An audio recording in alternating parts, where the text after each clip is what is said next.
नाजरीन, क्या आप जानते हैं कि शाह ईरान हर दूसरे माह पाकिस्तान का दौरा करते थे और पाकिस्तान की तरक्की को हैरत से देखते थे। फ़लस्तीन के लिए पहली आलमी आवाज़ भी हमने उठाई। शाम, उर्दन और मिस्र की सफारतकारी, आज़ादी और बहाली में भी पाकिस्तान का अहम किरदार था। सऊदी अरब में 1970 तक पाकिस्तान से ज़कात जाती थी और सऊदी शहरी खाना काबा में पाकिस्तानियों के रिज़्क में इजाफे के लिए दुआएं करते थे। यूएई की तरक्की में भी पाकिस्तान का अहम किरदार था। दुनिया की चौथी बेहतरीन एयरलाइन एमिरेट्स का कोड के है और इसका के कराची है। ये एयरलाइन कराची से स्टार्ट हुई थी। हमने उन्हें जहाज़ भी दिया था और अमला भी, लिहाजा ये आज भी अमारात कराची हैं। माल्टा के बच्चों के सिलेबस में पाकिस्तान का पूरा एक बाब है। सिंगापुर एयरलाइन और पोर्ट दोनों पाकिस्तानियों ने बनाई।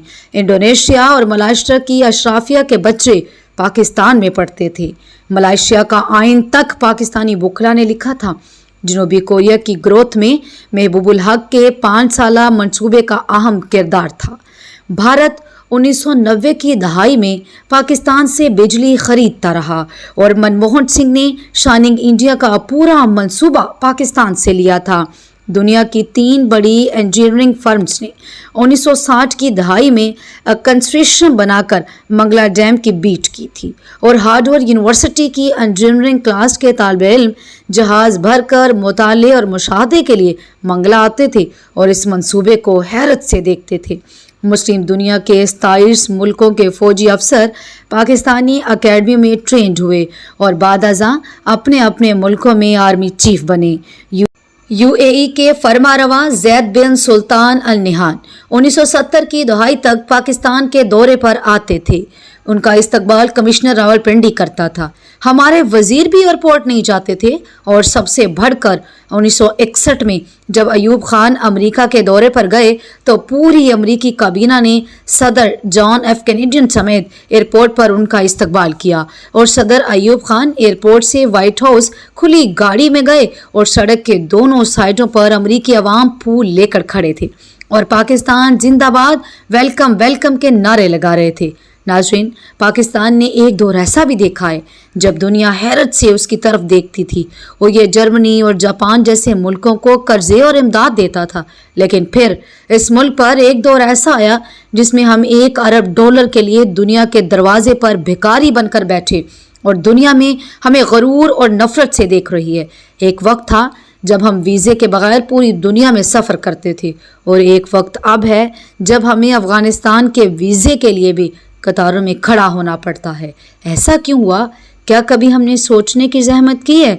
हमें मानना पड़ेगा कि हमने बड़ी मेहनत और जद्दोजहद से इस मुल्क को तबाह बर्बाद करके रख दिया। मगर सवाल फिर वही है कि क्या हमारे पास वापसी की कोई गुंजाइश है? तो जी हाँ, अभी भी वक्त हाथ से नहीं निकला। हम तो हाल एक कौम है और हमारा जगराफिया भी बहाल है। लिहाजा हम आज अगर नींद से जाग उठे, हम आज अगर अपने हाल पर रहम करें तो हम 10 से 20 वर्षों में दोबारा इस लेवल पर आ सकते हैं जिस पर हम दूसरे मुल्कों को इमदाद और कर्जे देते थे। लेकिन इसके लिए हमें चंद बड़े फैसले करना होंगे। कोई भी सियासतदान 2 या 3 ज़्यादा से ज़्यादा मुद्दत के लिए वज़ीर आज़म ना रह सके और मुल्क को बिजनेस फ्रेंडली बनाया जाए। कोई भी शहरी या गैर मुल्की मुल्क में कंपनी खोल सके और कारोबार कर सके। हुकूमत उसे 5 साल तक टैक्स की राहत दे। हम फौरी तौर पर आबादी कंट्रोल करें और 30 साल की उम्र तक तमाम लोगों को हुनरमंद बनाया जाए। मुल्क में कोई शख्स ऐसा ना हो जो बेरोजगार हो। और आखिरी मशवरा कि मुल्क के तमाम स्टेक होल्डर्स ने एक ही बार बैठकर अगले 20 साल का कौमी मंसूबा तैयार कर लें और फिर कोई शख्स उसे छेड़ने की जसारत ना करे। जो करे उसे करार वाकई सजा दी जाए। नाज़रीन, यकीन कीजिए कि हम इन चंद इक़दामात से एक बार फिर इज़्ज़त और आबरू की शाहराह पर आ सकते हैं, वरना हम इसी तरह भीख मांग कर ख़त्म हो जाएंगे और तारीख़ के औराक में हमारा जिक्र तक नहीं मिलेगा।